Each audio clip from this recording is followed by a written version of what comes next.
नमस्कार दोस्तों, सरकारी कर्मचारी, राज्य कर्मचारी, पेंशन धारकों के साथ साथ ईपीएस नांडेभा पेंशन धारकों को लेकर भी इस समय की बहुत ही बड़ी और इम्पोर्टेंट खबरें लेकर आज की इस वीडियो में हम हाजिर हो चुके हैं। दोस्तों, आज की इस वीडियो में हम बात करने वाले हैं कि आखिर ईपीएस नांडेभा पेंशन भोगियों की पेंशन बढ़ोतरी की मांग को लेकर क्या बड़ा निर्णय हुआ है। साथ ही दोस्तों, कितनी पेंशन आप सभी को मिलने वाली है, कब आपके खाते में ट्रांसफर की जाएगी। लगातार पिछले 6 से 7 सालों से जो पेंशन धारक है पेंशन बढ़ोतरी को लेकर मांग कर रहे हैं, आखिरकार उनकी मांगों को लेकर क्या जरूरी अपडेट, इंपोर्टेंट अपडेट निकलकर सामने आया है। साथ ही पेंशन धारकों से जुड़ी क्या बड़ी खबर निकलकर सामने आई है, इसके बारे में आज की इस वीडियो के अंदर बात करेंगे। साथ ही दोस्तों, सुप्रीम कोर्ट ने फटकार के बाद सरकार देगी पेंशन। जी दोस्तों, आखिरकार पेंशन धारकों के लिए यहाँ पर सुप्रीम कोर्ट का बड़ा एक्शन सामने आया है, जिसमें दोस्तों सरकार को क्या बड़ी फटकार लगाई गई है, इसके बारे में भी बात की जाएगी। यहाँ पर जो है पेंशन पर आखिरकार क्या फैसला लिया गया है, इसके बारे में बात करेंगे। साथ ही दोस्तों, ईपीएफओ ने अब जारी किया है ज्यादा पेंशन का नया सर्कुलर। लेटेस्ट ऑर्डर आप सभी के लिए आ चुका है। पेंशन बढ़ोतरी को लेकर नया सर्कुलर आया है। तो आखिरकार पेंशन बढ़ोतरी को लेकर नया सर्कुलर क्या आया है, इसके बारे में भी आज की इस वीडियो के अंदर बात करने वाले हैं, जो कि पेंशन धारकों की पेंशन बढ़ोतरी पर नेशनल एजुकेशन कमेटी के एक मुख्य कमांडर अशोक रावत ने या ईपीएस पेंशन बढ़ोतरी 7,500 प्लस डी के साथ साथ 4 सूत्रीय मांगों को लेकर जो बड़ी घोषणा की है, इसके बारे में भी आज की इस वीडियो के अंदर बात करेंगे। साथ ही दोस्तों, ईपीएस पेंशन धारकों के लिए 3 अलग अलग प्रकार की लिस्टें जारी हो चुकी है, जिसमें यहाँ पर 9,000, 7,500 और 5,000 रुपए की जो पेंशन है वो क्रमशः दोस्तों 10 लाख, 35 लाख और 20 लाख लोगों को मिलने वाली है, जो कि पेंशन धारक है। तो आपको कितनी पेंशन मिलेगी, हम इस हिसाब से आप सभी को कैलकुलेशन करके बताएंगे। संपूर्ण जानकारी पेंशन धारकों से जुड़ी आज की इस वीडियो के अंदर देने की कोशिश करेंगे, इसलिए आप सभी से निवेदन करते हैं कि दोस्तों आज की इस वीडियो को आप लास्ट तक जरूर देखिएगा। साथ ही हमारे चैनल को सब्सक्राइब कर दें और वीडियो को लाइक कर दें।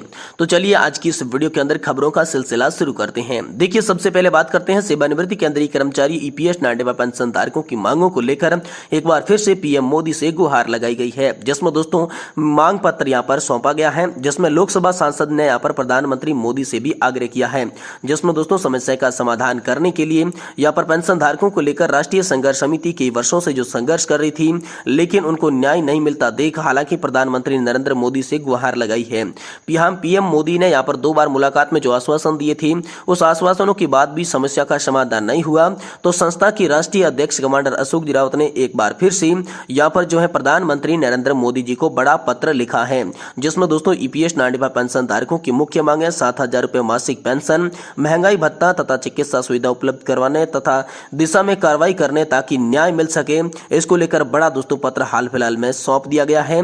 इसको लेकर दोस्तों क्या बड़ी खबर होगी, जैसे ही आगे आने वाले समय में जो अपडेट होगा वो हम आपको तुरंत देने की कोशिश करेंगे। लेकिन दोस्तों, कितनी मिलेगी पेंशन और कब मिलेगी पेंशन, इसको लेकर बड़ा अपडेट सामने आया है।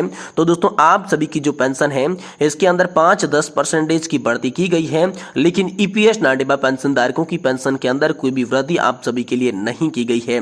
ये जो एडिशनल पेंशन है, जिसमें दोस्तों 5, 10 और 15% की वृद्धि की गई है, जिसमें 65 साल की एज पर 5, 70 साल की एज पर 10, साथ ही 75 साल की एज पर 15% एडिशनल पेंशन में बढ़ोतरी हुई है, लेकिन ईपीएस नांडेभा पेंशन धारकों की कोई भी पेंशन बढ़ोतरी नहीं की गई है। अब बात करते हैं कि आखिरकार कब आपको पेंशन आपके खाते में देखने को मिलेगी। तो इसको लेकर हाल फिलहाल में सरकार ने आदेश जारी किया गया था, जिसमें कहा गया था कि पेंशन धारकों को पेंशन जिस तरीके से सरकारी कर्मचारियों को सैलरी दी जाती है, उसी तरीके से पेंशन धारकों को पेंशन मिलेगी। यानी कि अब आपको पेंशन पाने के लिए 1 या फिर 2 महीने का इंतजार नहीं करना पड़ेगा। जिस तरीके से सैलरी मिलती है उसी तरीके से महीने के आखिरी वर्किंग डे पर आप सभी के खाते में, पेंशनर्स के खाते में पेंशन आने वाली है। ये बड़ी खबर हाल फिलहाल में आप सभी के लिए सामने आ चुकी है। वहीं दोस्तों, सुप्रीम कोर्ट से बड़ा अपडेट आप सभी पेंशन धारकों के पक्ष में देखने को मिला। जी दोस्तों, आखिरकार पेंशन धारकों को सुप्रीम कोर्ट ने बड़ी राहत दे दी है। जी दोस्तों, आप सभी जानते होंगे कि ईपीएस नांडेभा पेंशन बढ़ोतरी को लेकर लगातार संघर्ष चल रहा है। वही कर्मचारी भी पेंशन धारकों को लेकर, पेंशन को लेकर जो है लगातार सुप्रीम कोर्ट का रुख कर रहे हैं। इस बीच सुप्रीम कोर्ट के अंदर यहाँ पर याचिकाएं दाखिल होने के कारण उन याचिकाओं पर एक बार फिर से सुनवाई का अवसर दिया गया, जिसके बाद दोस्तों यहाँ पर जो है पेंशन धारकों की पेंशन बढ़ोतरी के मामले पर सुप्रीम कोर्ट ने यहाँ पर जो है सरकार को फटकार लगाई है कि पेंशन देने से सरकार पेंशन धारकों को इनकार नहीं कर सकती। सुप्रीम कोर्ट ने कहा है कि पेंशन धारकों का यह अधिकार है कि उन्हें पेंशन मिलनी चाहिए। अगर सरकार पेंशन देने से मना करती है तो ये संविधान के अनुच्छेद 21 का उल्लंघन होने वाला है। इसलिए सुप्रीम कोर्ट ने सरकार को फटकार लगाई कि जल्दी से जल्दी यहाँ पर जो है पेंशन धारकों को पेंशन मुहैया कराई जाए और इसके लिए मोदी सरकार से उन्होंने जवाब भी मांग लिया है। तो दोस्तों सुप्रीम कोर्ट ने आप सभी के लिए एक अहम पहल कर दी है। वही दोस्तों ईपीएस 95 पेंशन बढ़ोतरी को लेकर जो नया सर्कुलर आया है इसके बारे में भी हम बात करने वाले हैं। इससे पहले हम बात करते हैं कि आखिरकार पेंशनर्स के लिए जो 3 अलग अलग प्रकार की टेबल बताई जा रही है जिनके तहत आपको अलग अलग प्रकार की पेंशन मिलेगी, तो वो कितने लोगों को मिलने वाली है, कितनी पेंशन मिलेगी, आपको कितनी मिलने वाली है, आपने कितना कंट्रीब्यूशन दिया है, इसके आधार पर दोस्तों हम आपको पूरी विस्तार से जानकारी इस वीडियो के अंदर दे रहे हैं। इसलिए आपसे निवेदन करते हैं कि दोस्तों वीडियो को आप लास्ट तक जरूर देखिएगा। देखिए हाल ही में दोस्तों केंद्र यहाँ पर जो है कर्मचारी भविष्य निधि संगठन की ओर से एक नया कैलकुलेशन पेंशन को लेकर सामने आया है, जिसमें दोस्तों आप सभी के लिए 3 अलग प्रकार की लिस्टें जारी कर दी गई है, जिसमें दोस्तों आपकी कंट्रीब्यूशन के हिसाब से आपको पेंशन दी जाएगी। जिसमें दोस्तों 5,000 रुपए की पेंशन 20 लाख पेंशन धारकों के खाते में ट्रांसफर की जाएगी। इसको लेकर बड़ा आदेश आया है। वह ऐसे पेंशन धारक होंगे जिन्होंने यहाँ पर ईपीएफओ के अंदर कंट्रीब्यूशन तकरीबन दोस्तों 10 से 15 साल या फिर 15 से 20 साल तक का कंट्रीब्यूशन किया है।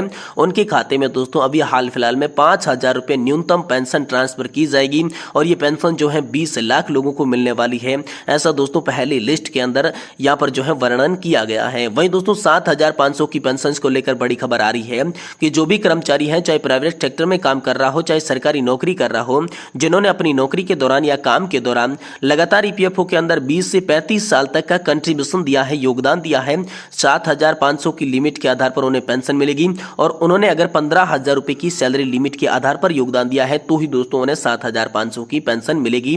कम योगदान वालों को यहाँ पर 7,500 की पेंशन नहीं मिलने वाली है और ये पेंशन 35 लाख लोगों को दी जाएगी।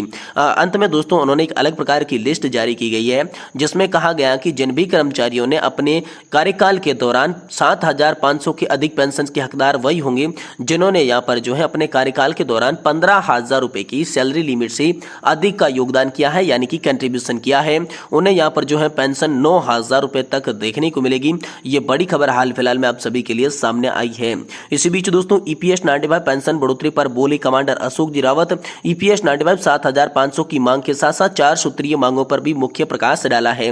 जी दोस्तों आज पेंशन की मांगों को लेकर बड़ी खबर सामने आई, जिसमें नेशनल एजुकेशन कमेटी के मुख्य कमांडर अशोक जी रावत ने सभी पेंशन धारकों के लिए बड़ा आदेश जारी किया है, बड़ा अपडेट जारी किया है, जिसके तहत दोस्तों यहाँ पर जो है ईपीएस 95 राष्ट्रीय संघर्ष समिति के अध्यक्ष कमांडर अशोक जी रावत ने ईपीएस पेंशन धारकों की पेंशन की जो 7,500 के साथ साथ अन्य 4 सूत्रीय मांगे हैं उनका उल्लेख करते हुए पेंशन धारकों से कहा कि हमें उम्मीद थी 2024 के लोकसभा चुनाव से पहले कि हमारी सारी की सारी जो है पेंशन की मांगे मंजूर होगी, लेकिन आचार संहिता लग चुकी है, अभी तक हमारी एक भी मांग मंजूर नहीं हुई है।